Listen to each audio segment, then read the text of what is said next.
Hi and welcome back to our beautiful platform Wizard Street, part number 6 of Determinant Class 12th NCERT। आज हम चालू करेंगे। इसमें जो रिमेनिंग प्रॉपर्टीज थी उनको पढ़ेंगे। जैसे कल प्रीवियस लेक्चर में हमने 3 प्रॉपर्टी देखी थी और आज बची हुई 3 प्रॉपर्टी को हम देखेंगे।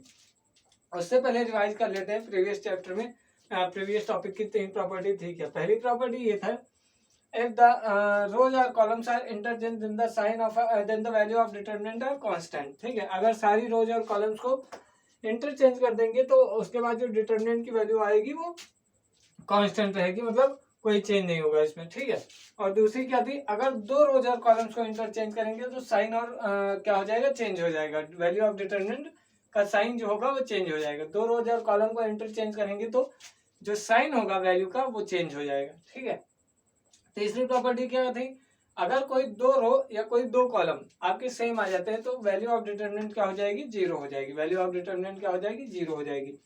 अब वो 3 प्रॉपर्टी समझ लीजिए बेसिक सी प्रॉपर्टी थी। जो इंपॉर्टेंट 3 प्रॉपर्टी है वो यहाँ पे लिखी हुई है।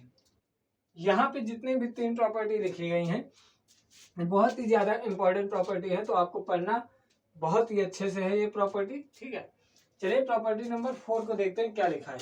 If each element of a row or a column of a determinant is multiplied by a constant k, then its value get multiplied by k।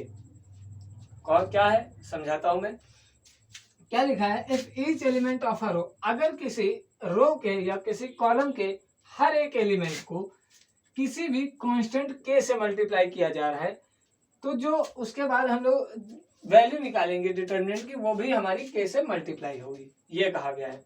अगर किसी एलिमेंट के, अगर किसी रो या किसी कॉलम के हर एक एलिमेंट को एक कांस्टेंट k से मल्टीप्लाई किया जा रहा है तो उसके बाद जब हम उसका डिटरमिनेंट की जो वैल्यू निकालेंगे तो उस वैल्यू को भी हमें k से मल्टीप्लाई किया हुआ मिलेगा। ठीक है, जैसे एक डिटरमिनेंट था उसमें कुछ एलिमेंट्स थे, उसमें मैंने 3 से मल्टीप्लाई किया, जैसे सपोज दैट, तो 18 निकल के आया आंसर।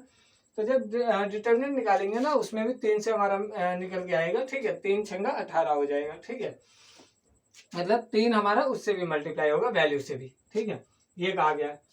पार्ट नंबर 5 में क्या, प्रॉपर्टी नंबर 5 में क्या है, इफ सम और ऑल एलिमेंट ऑफ अ रो और a column determinant are expressed as a sum of 2 or more terms, then determinant can be expressed as 2 or more terms determinants। ठीक है, क्या कहा गया, बहुत इंपॉर्टेंट प्रॉपर्टी है। अगर किसी रो या किसी कॉलम के सारे एलिमेंट को, अगर किसी रो या किसी कॉलम के सारे एलिमेंट को एक्सप्रेस किया जाता है एज ए सम ऑफ 2 और मोर टर्म्स, यानी कि जैसे 5 है तो उसको एक्सप्रेस कर सकते हो 2+3 में। ठीक है, या 3+2 में, या 1+4 में। तो अगर किसी रो या किसी कॉलम के सारे एलिमेंट को एक्सप्रेस किया जाता है as a sum of 2 terms, अगर हम उनके रो या कॉलम को हम एक्सप्रेस कर सकते हैं, उनके एलिमेंट को हम एक्सप्रेस कर सकते हैं, ठीक है, सम में, तो हम क्या कर सकते हैं, डिटरमिनेंट को भी एक्सप्रेस कर सकते हैं as a sum of 2 determinant, as a sum of 2 determinant. अगर हम एलिमेंट को एक्सप्रेस करेंगे सम में तो हमारे डिटरमिनेंट भी एक्सप्रेस हो जाएंगे सम में, यही बस बताया गया है, सिंपल सी बात है। ठीक है, प्रॉपर्टी नंबर 6 क्या है, बहुत ज्यादा इंपॉर्टेंट है।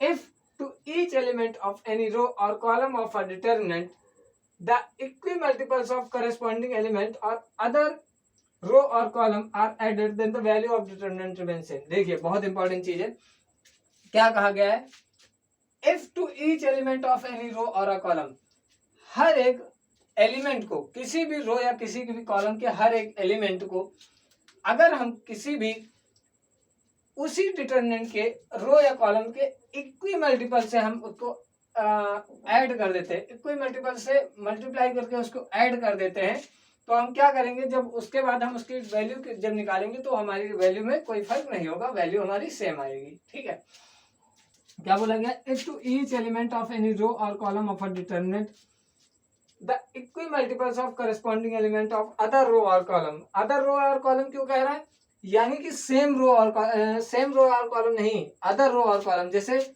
हमें क्या है, R1 में मैं क्या कर रहा हूँ, R2 को कुछ मल्टीप्लाई करके ऐड कर रहा हूँ। ठीक है, तो उसको क्या है, मैं एक्सप्रेस कर सकता हूँ सम में, पहली बात एक्सप्रेस कर सकता हूँ, और उसके बाद जब उसका डिटरमिनेंट निकालूंगा तो उसकी भी वैल्यू हमारी चेंज नहीं होगी, वैल्यू हमारी सेम आएगी। ये कहा गया प्रॉपर्टी नंबर 6 में।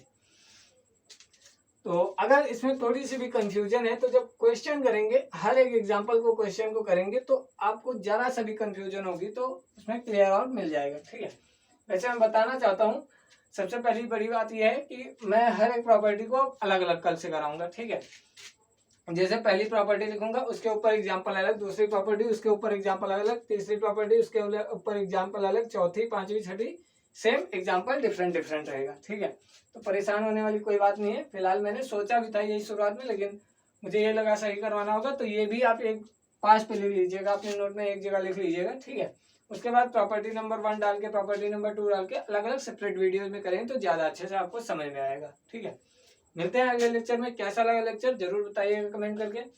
धन्यवाद, जय श्री राम, राधे राधे सभी।